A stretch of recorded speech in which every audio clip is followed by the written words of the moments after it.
Olá, pessoal! Sejam todos muito bem-vindos ao Espiritismo em 30 Minutos, um espaço de diálogo leve e sincero sobre o Espiritismo. Hoje, seguimos nossa jornada pela história e pelas ideias que prepararam a chegada da doutrina espírita. Sejam todos muito bem-vindos. Comigo estão aqui Osmar, Kátia e Guilherme. Olá, amigos. Olá, Guilherme, Kátia, Adriano. Muito bom estar com vocês novamente. Você que nos acompanha aí pelas plataformas. Nós queremos trazer o nosso abraço fraterno. Seja bem-vindo, esteja conosco. E vamos falar um pouquinho aí sobre a história do cristianismo, né, na Idade Média e o Renascimento. Vai ser muito legal. Olá, amigos. Olá, Adriano. Olá, Osmar. Olá, Guilherme. É com grande alegria que a gente se encontra aqui para mais um episódio para falarmos sobre o Espiritismo. Olá a todos os ouvintes, olá Adriano, olá Osmar, olá Kátia. É um prazer estar com vocês em mais um episódio do nosso canal. Bom, e a semana passada nós estávamos conversando sobre o início da institucionalização da igreja, né? Conversamos um pouquinho sobre a encarnação de Jesus, eh, sobre o seu legado, né? Sobre como foi escrito, né, a história de Jesus e seus feitos. Depois sobre a institucionalização da igreja, o avanço disso se tornando a religião, por exemplo, a religião oficial do Império Romano.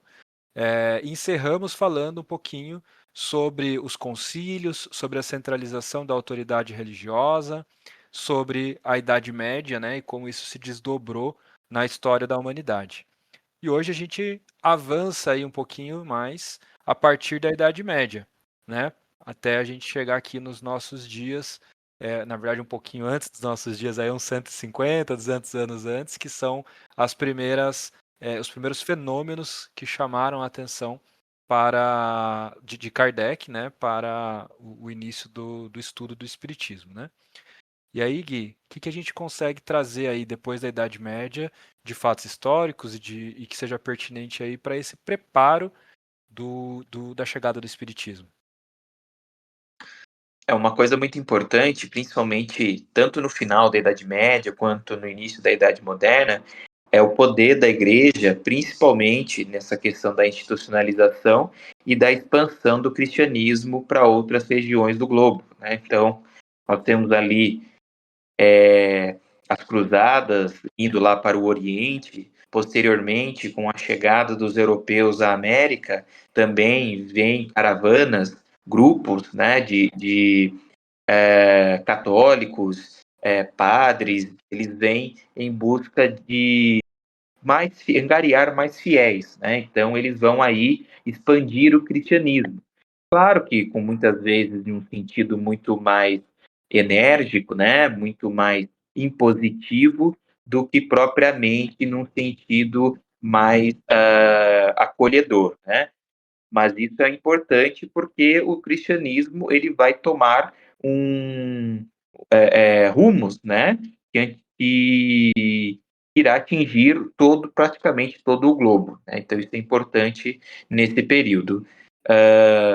Mas, obviamente, né, como a gente pode perceber, o desenvolvimento intelectual do espírito vai refletir no progresso humano, né? Então, com o passar do tempo, essa característica institucional da igreja vai acabar sendo contestada, principalmente por pensadores próprios, né, oriundos da própria Igreja Católica, né? Então nós vamos ver aí vários pensadores ligados à Igreja, como por exemplo os reformadores, né, Martinho Lutero, Calvino, que eles eram membros da Igreja Católica, mas acabavam se contestando ou não sendo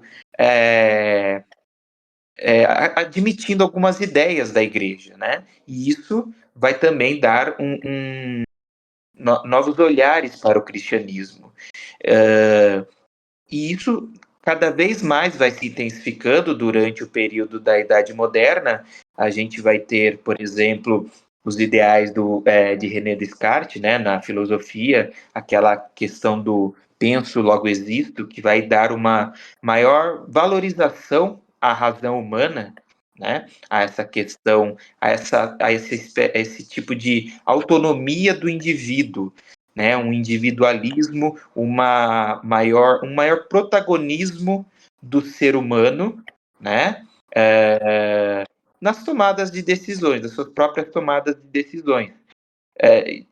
Isso, de certa forma, até retoma alguns pensamentos da Idade Média, como, por exemplo, de Tomás de Aquino e Agostinho de Hipona, que eram filósofos que, vamos dizer assim, eles eram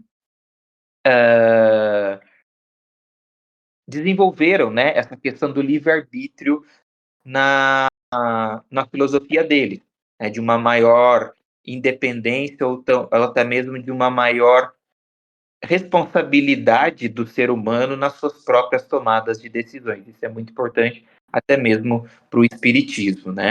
Então, eu acho que esse momento da valorização da razão é o que vai dar rumos, né, caminhos para futuramente o próprio Kardec e a espiritualidade, né, conseguir aí sim trazer o espiritismo para nós, né? Lembrando, né, pessoal, que um pouquinho antes desses fatos que o Guilherme trouxe, que são a Reforma Protestante e René Descartes, eu queria situar os nossos amigos que nos ouvem da realidade do cristianismo a partir do Concílio de Calcedônia em 451. Depois nós já falamos disso nos episódios anteriores, a questão da diversificação de opiniões, né, nos grupos cristãos ao longo dos séculos, a diversidade de opiniões e de interpretações das anotações dos evangelhos, que foi gerando diversidade e discussões. Então, eles faziam concílios, ou seja, reuniões, o termo quer dizer se conciliar, na ideia de tentarem chegar num consenso. No século XI, nós tivemos um chamado Grande Cisma do Oriente, no ano 1054, em que houve uma mútua excomunhão entre o patriarca de Constantinopla, Miguel Celulário, e os legados do Papa Leão IX, pelo cardeal Humberto. Então, houve uma ruptura nessa eventual unicidade que havia até então no cristianismo. Então, houve a separação entre a ortodoxia oriental, então a Igreja Católica Ortodoxa, né, oriental, grega, russa, armênia, etc., e a Igreja Apostólica Romana, Católica Apostólica Romana. Isso foi o primeiro grande cisma. Houve um segundo grande cisma do Ocidente daí, que é de 1378 a 1417, um pouco antes, então, da Reforma Protestante, 100 anos antes, né? Que houve aí, o Papa, na época, ele estava em Avignon, na França, então a sede da igreja não era em Roma, era em Avignon, na França. E aí tinha até dois ou três papas rivais, um em Roma, outro em Avignon e um em Pisa. Então houve mais um concílio em 1417, onde se restabeleceu o Papa Martinho V para essa unicidade. Então veja as dificuldades do cristianismo ao longo desses séculos para manter uma tentativa de entendimento, né, entre os seguidores. Aí temos a Reforma Protestante, século XVI, em que Martinho Lutero vai fazer aquele processo de separação, mais uma separação de um segmento do cristianismo, em que ele vai fazer as suas teses, as suas 95 teses contrárias às práticas até então vigentes, principalmente a venda de indulgências, que era uma troca financeira entre os fiéis e a igreja, ou seja, as pessoas davam dinheiro para a igreja em troca de uma salvação ou de um lugar no céu, né? Então, isso era uma prática feita pela igreja e o Martinho Lutero se revolta, protesta, daí o termo protestante, e também a questão da língua, né? Eles, até então, a missa era feita em latim, depois o Lutero traduz a Bíblia para o alemão, porque ele era alemão, começa a fazer a missa em alemão de frente para o público, e não de costas, como era até então. O que é uma aproximação maior entre a igreja e o fiel, né, o seguidor, ou a fé, ou o texto bíblico. Então, o texto bíblico passou a ser muito importante no protestantismo. Até então eram as práticas e eram os rituais na igreja até então existente, que era católica, no protestantismo passa a ser o texto. Então, o texto bíblico passa a ser fundamental, indiscutível, né, e dogmático. Então, esse é o primeiro momento aí da Reforma Protestante. Depois a gente vai falar um pouquinho do René Descartes. Osmar, eu queria lembrar aos nossos ouvintes, aliás, nós já deixamos como referência o filme O Nome da Rosa, né? Porque como o nosso podcast tem o título Espiritismo em 30 Minutos. Então, é muito rápido, né? Esse contexto histórico. E se o pessoal ainda não tem muito conhecimento mais aprofundado do assunto, vale a pena assistir o filme O Nome da Rosa, que ela é uma crítica ao extremismo religioso e uma crítica ao poder da igreja, né? Daquela época da Idade Média. E a defesa da ciência e a liberdade do pensamento, que foi. Então, ele vai fazer essa linha histórica que você e o Guilherme já comentaram, né? O filme também questiona sobre a questão da busca pela verdade, né? E que todos que forem em busca da verdade, né, esse conhecimento, eles foram reprimidos e foi motivo de perseguição. Então vale a pena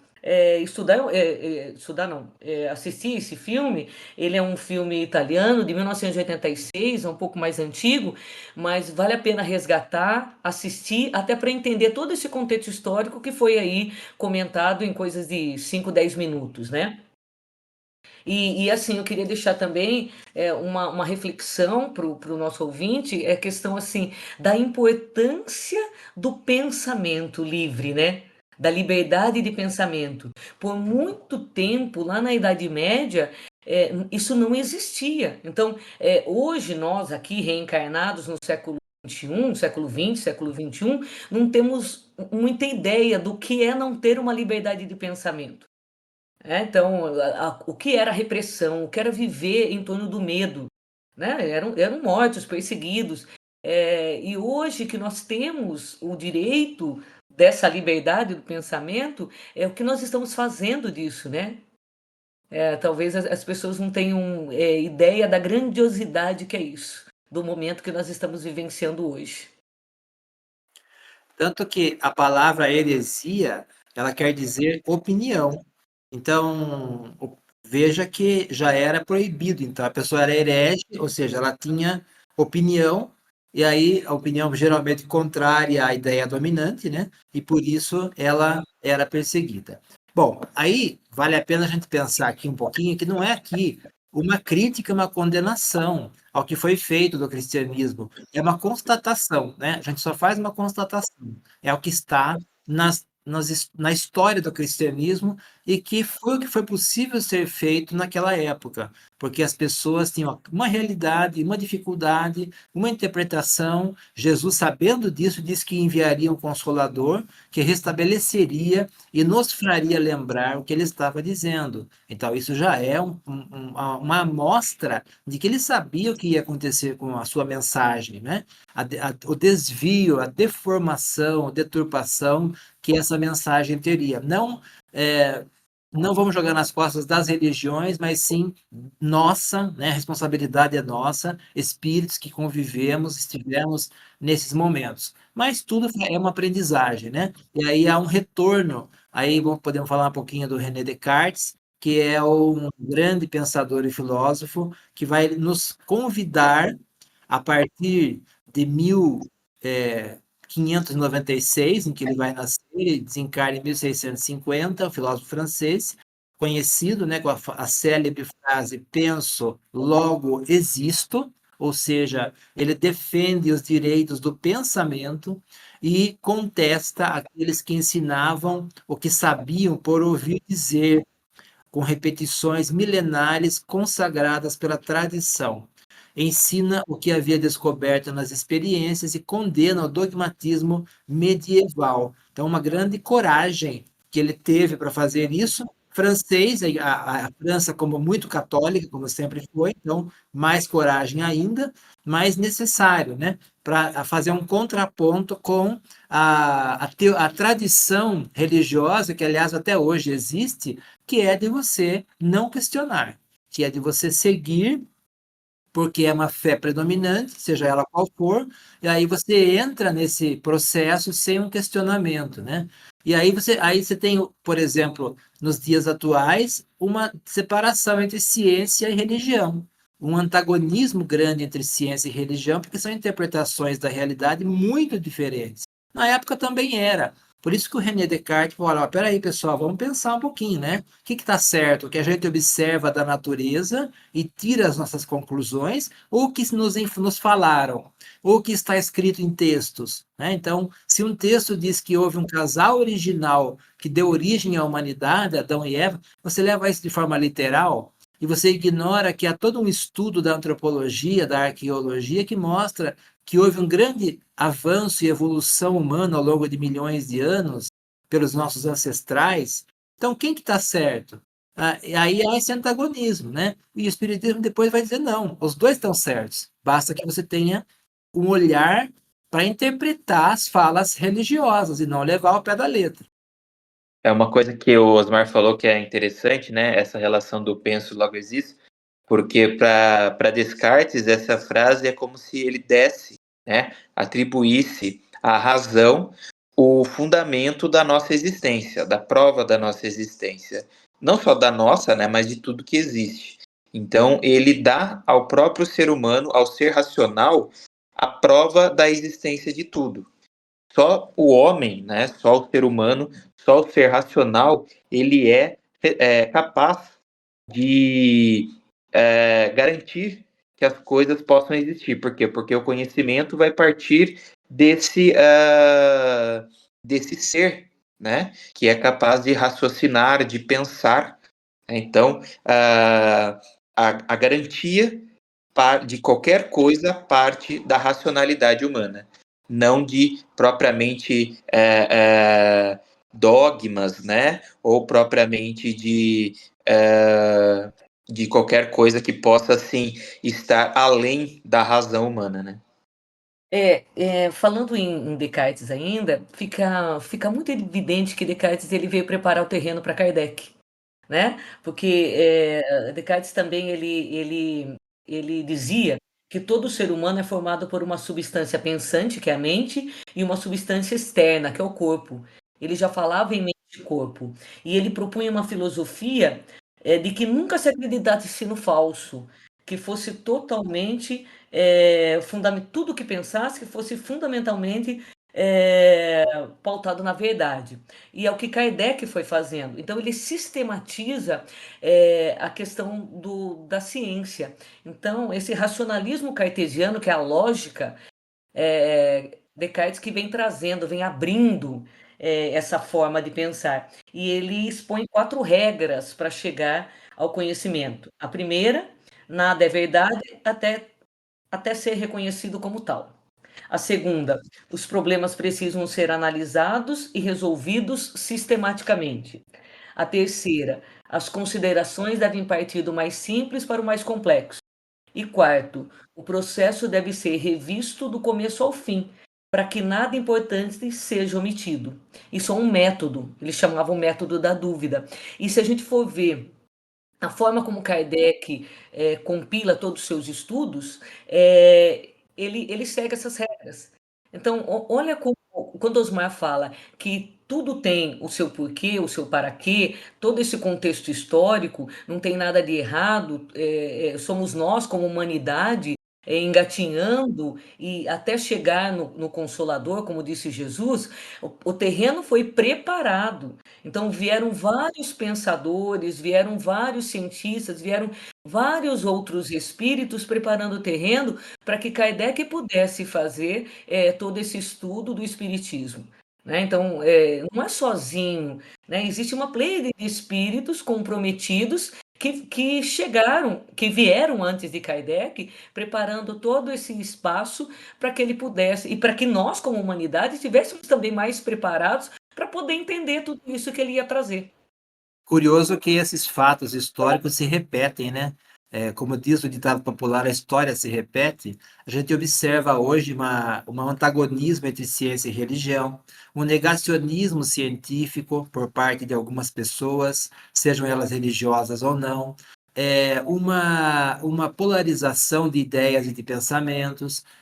As coisas se repetem. Isso é interessante, porque a gente vai aprendendo, nada de errado também, né? A gente vai aprendendo com esses fatos. O que eu quero lembrar também é que o Espiritismo não cria nada de novo. A gente vai falar disso quando for falar aqui ou neste episódio, nos próximos, do que é o Espiritismo, qual foi o trabalho de Kardec. Mas, lembrando aqui que o Espiritismo não cria nada de novo, não inventa nada. Ele constata o que está na natureza. Então, ele tem um aspecto científico, porque ele vai investigar, utilizando a metodologia científica, o que está na natureza. Só que não no campo material, e sim no campo espiritual, que também é matéria, mas em outras dimensões.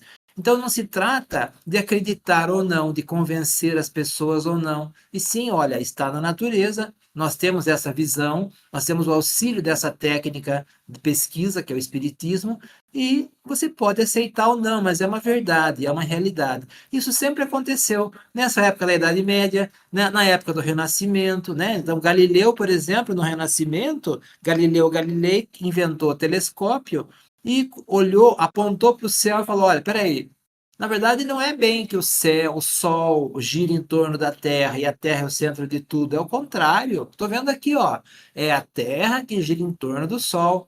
Falou isso para a igreja falou: não, não, o senhor está errado, se o senhor não renegar a sua tese, o senhor será queimado na fogueira para purificar a sua alma. Porque era a ideia vigente, a fogueira como purificar a alma de um herege, ou seja, aquele que tinha opinião. E o Galileu falou: tudo bem, eu vou renegar, mas que no fundo a Terra se move, ela se move, né? Então essas coisas acontecem, aconteceram e podem voltar a acontecer. Nós precisamos ficar atentos para acompanhar a ciência. Tanto que Kardec diz que fé verdadeira é aquela capaz de acompanhar a ciência passo a passo em todas as épocas da humanidade. E esse momento, né, do Renascimento até chegarmos aqui no Iluminismo, é um momento realmente que muitas mudanças aconteceram, né? Modificações profundas na sociedade, na política, na ciência em especial. Essa esquematização da ciência enquanto uma prática com metodologia, né, ela é própria dessa época, porque até então a gente não tinha a ciência como pesquisa científica, a gente tinha credos, né? A gente acreditava que fazendo uma ou outra ação, a reação seria de uma determinada maneira. E a ciência ela vem mostrando que através de estudos, tentativas e erros e outras metodologias, provando que os fatos têm consequências determinadas de acordo com aquilo que se faz, né? E isso também abre campo para, como vocês já falaram, sobre as ideias de liberdade, né? Que vem inspirar a Revolução Francesa no segundo momento, que também é um fato histórico muito importante que abre caminho para Kardec, porque só essa possibilidade, como a Kátia falou, de a gente conseguir poder pensar diferente daquilo que se diz, já é uma conquista que, se Kardec tivesse vindo alguns anos, algumas centenas de anos antes, ele não ia nem ter a chance, né, de conseguir iniciar o processo de estudo dele, porque seria ou queimado na fogueira ou impossibilitado por diversos fatores, né? E somado a isso, depois a gente tem a Revolução Industrial, as conquistas da medicina, né, os avanços da medicina, descobertas de telefone, telégrafo, luz elétrica, o vapor, todas foram conquistas que mudaram a atmosfera, né, a atmosfera ali da humanidade e prepararam realmente o caminho para que Kardec chegasse com uma possibilidade diferente de trabalho, né? Coisa que há poucas centenas de anos atrás era impossível. O próprio Leonardo da Vinci, né? Que também contribui no renascimento cultural e científico e artístico. Ele também era um pesquisador, um cientista. Ele fazia dissecações de cadáveres escondido para descobrir o funcionamento do corpo humano, numa época em que isso era proibido.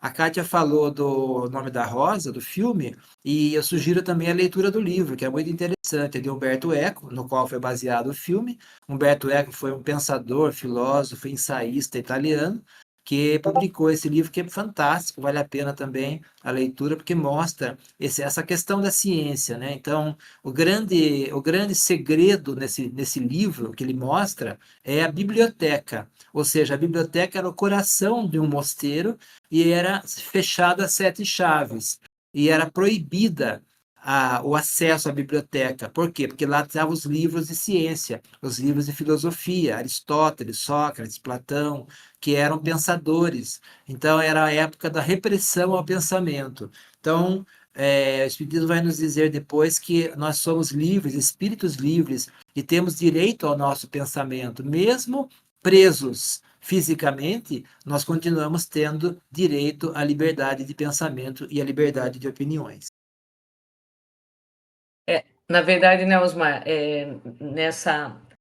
nesse século XIX aí, vem um turbilhão de mudanças, de revoluções, a medicina principalmente, biologia, só que chega um determinado momento que também não se explica tudo, né? Então, dentro da biologia, a botânica, a zoologia, a própria, depois a medicina que você falou, dissecando corpos, só que depois vem alguns fenômenos que aquela prática materialista já não estava mais explicando tudo para a humanidade. Então entra um novo momento para a humanidade, onde ela faz perguntas e ainda não consegue respostas dentro daquele sistema científico da época, né? Por quê? Porque a ciência estava estudando o que acontece no mundo material. E Osmar, há alguns minutos atrás, ele falou assim: o Espiritismo vem explicar o que acontece também no mundo espiritual, que também é matéria, mas é uma matéria diferente porque está num outro plano, né? De formas diferentes. E aí, Kardec, como sendo um cientista, ele se vê numa situação e fala assim: o que será que está acontecendo? Né? E todo bom cientista, ele duvida, não é? Que foi o que Descartes falava. Então, é o sistema da dúvida. A princípio, se duvida. Por que eu duvido a princípio? Porque daí eu vou pesquisar, né? E conhecer a verdade. E é isso, século XIX, já começa a se abrir novos estudos dentro de uma outra perspectiva. Aí você tem uma outra questão, a questão do materialismo. Então, você tem aí, por exemplo, Marx, né, com o pensamento também materialista no século XIX, que influencia também bastante esse pensamento, e você tem um outro extremo, que é o cientista materialista. Então, você sai da religiosidade extrema, do cristianismo dogmático, protestantismo, catolicismo, e aí a ciência fala, então Deus não existe, porque eu não enxergo Deus na natureza. O espírito não existe, porque eu abri o corpo humano e não achei o espírito lá. Então, não existe nada de espiritual. Então, é esse o contexto do século XIX. É esse o caldeirão cultural e filosófico que Kardec vai receber e vai trabalhar. De um lado, o catolicismo, o protestantismo, brigando com a ciência, lutando para ter ainda um pouco de poder e influência. De outro lado, a ciência materialista, filosófica, ou a filosofia, e Kardec chega, olha, é um outro momento, né? Espíritos, a realidade do mundo espiritual, que alia ciência com religião. Olha o trabalho que Kardec teve, que a gente vai falar nos próximos episódios. É isso, pessoal. É realmente muita mudança, né? Para a gente falar em 30 minutos.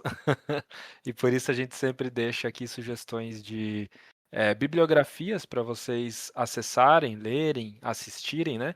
E a gente já falou aqui do Nome da Rosa, que você pode acessar via filme ou livro. Temos também Agonia das Religiões e Revisão do Cristianismo, do Herculano Pires, que trata um pouquinho sobre o assunto. A própria Bíblia, né, que vai trazer um pouco sobre a história aí do desenvolvimento da ideia de Cristo, né, de Jesus, em relação a antes, né, no caso da Idade Média, no começo do cristianismo, como a gente veio tratando. E Lembrando que você pode entrar em contato com a gente através do e-mail espiritismoem30@gmail.com. espiritismoem30@gmail.com. Nós aguardamos o seu contato, suas dúvidas, suas reflexões e contribuições. Obrigado, pessoal, pela companhia de hoje. Nos vemos na próxima semana, falando um pouco mais sobre a história e agora entrando realmente na história do Espiritismo. Valeu, um abraço, até a próxima. Eu me despeço de todos aí, deixando um grande abraço a todos que estão nos ouvindo e falando assim, que não percam o próximo episódio, porque eu estou empolgadíssima com os novos assuntos que vão chegando. Muito obrigado pela presença de todos, um grande abraço para os companheiros e até o próximo programa.